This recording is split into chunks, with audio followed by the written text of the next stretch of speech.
এটা আমার ব্যক্তিগত পক্ষ থেকে প্রতি বছরই আপনাদেরকে একটু খুশি করার জন্য একটি উপহার স্বরূপ দেই।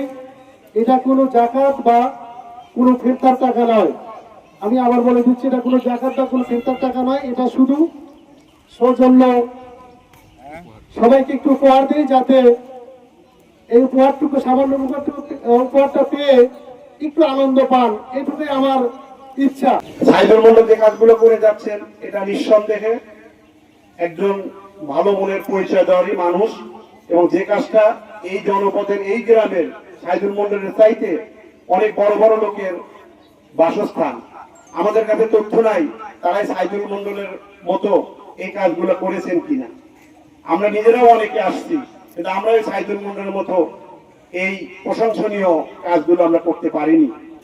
আর সাইদ ভাই যেটা বললো, এটার মধ্যে তাকওয়া আছে কিনা এটা আসলে আপেক্ষিক ব্যাপার।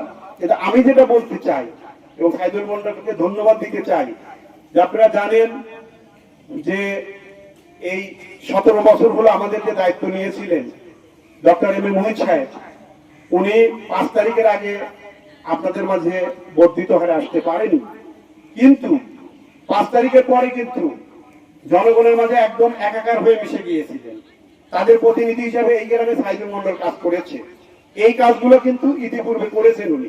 করার পরে গত সংসদ নির্বাচনে ফেব্রুয়ারি 12 তারিখে যে ভোট হয়েছে, এই গ্রাম থেকে যে ভোট দিয়েছে তাকে তো সাইদুল মন্ডল খুশি হতে পারেনি। সাইদুল মন্ডল খুশি হতে পারেনি। এত সুন্দর সুন্দর কাজ করার পরেও যদি সাইদুল মন্ডল আপনাদের মন জয় করতে না পারে, তাহলে তার অযোগ্যতা কোথায়, অদক্ষতা কোথায়? খুশি হতে না পেরেও কিন্তু আজকে এই ভালো কাজে ধারাবাহিকতা রক্ষা কন্টিনিউ করতেছে, ধারাবাহিকতা চালিয়ে যাচ্ছে। এর থেকে কিন্তু প্রমাণ হয় ওনার মধ্যে তাকওয়া আছে। এই আয়োজনটি যিনি করেছেন আমাদের ছোট ভাই, এই ইউনিয়ন বিএনপির সাধারণ সম্পাদক, অত্যন্ত দানশীল ব্যক্তি, সহজ সরল মানুষ সাইদুল ইসলাম মন্ডল। আমি তাকে ধন্যবাদ জানাচ্ছি এই মাসে এই আয়োজনটি করার জন্য। সাইদুল মন্ডল বলেছে এইগুলো, এই আপনাদের যে এইগুলো এখন আপনাদের যে বিতরণ করা হবে, এই জিনিসটা কিন্তু জাকাত ফিতরার জিনিস নয়। এটা একেবারেই ওর নিতান্ত ব্যক্তিগত তরফ থেকে মানুষকে উপহার স্বরূপ, ঈদের শুভেচ্ছা স্বরূপ আপনাদেরকে দিচ্ছে।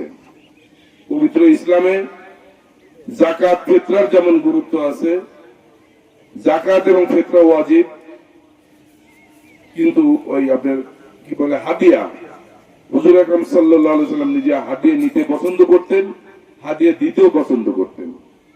এটা যেহেতু হাদিয়া, হুজুর আকরাম সাল্লাল্লাহু আলাইহি ওয়াসাল্লামের সুন্নাত পালন করতেছেন হলো আমাদের সাইদুল মন্ডল। এর জন্য তাকে ব্যক্তিগত তরফ থেকে আরো অসংখ্য অসংখ্য ধন্যবাদ। আমরা যে উদ্দেশ্যে এসেছি, অসহায় দরিদ্র মানুষের মাঝে বস্ত্র এবং নগদ অর্থ বিতরণ করার জন্য। খুবই ভালো লাগে, আমরা ভীষণ ব্যস্ত সময় পার করছি, কিন্তু সাধারণ মানুষের মাঝে যখন আমরা আসি আমাদের মনটা ভরে যায়। আজকে হয়তো আমরা একটা ভালো সময় পার করছি। দীর্ঘ 17 বছর লড়াই সংগ্রামের মধ্য দিয়ে 2024 সালে আমরা যে গণতন্ত্র পেয়েছিলাম 5 আগস্টে, তারই ধারাবাহিকতায় গত মাসের 12 তারিখে একটি গণতান্ত্রিক প্রক্রিয়ার মধ্য দিয়ে একটি নির্বাচিত সরকার, বিএনপি সরকার ক্ষমতায় এসেছে। সুতরাং এই যে স্বাধীনভাবে মাঠের মধ্যে দাঁড়িয়ে আপনাদের সাথে কুশল বিনিময় 2-4টি কথা বলার সুযোগ পাচ্ছি, এই জন্য ভীষণ ভালো লাগছে এবং মহান আল্লাহ পাকের দরবারে শুকরিয়া আদায় করছি। প্রিয় ভাইরা, তারপরেও ভালো লাগছে যে আমাদের সাইদুল শুধু এইবারেই নয়, দল ক্ষমতায় এসেছে বলে এবারেই বস্ত্র বিতরণ করবে তা নয়। বেশ কিছু বছর, প্রায় 10 বছর যাবত সে লুকিয়ে পালিয়ে বিভিন্ন জায়গায় যখন থেকেছে, পবিত্র ঈদ উল ফিতরের সময় সে কিন্তু মানুষের পাশে দাঁড়িয়েছে। সুতরাং আমরা মন থেকে আসলে ওর জন্য দোয়া করি। এই উদ্যোগগুলো আসলে এই জন্যই প্রকাশ্যে করা হয়, একটি সরকারের পক্ষে বা রাষ্ট্রের পক্ষে আসলে জনগণের পাশে পূর্ণাঙ্গভাবে দাঁড়ানো কঠিন যদি সামর্থ্যবান ব্যক্তিরা অসহায় দরিদ্র মানুষের পাশে দাঁড়াতে না পারে।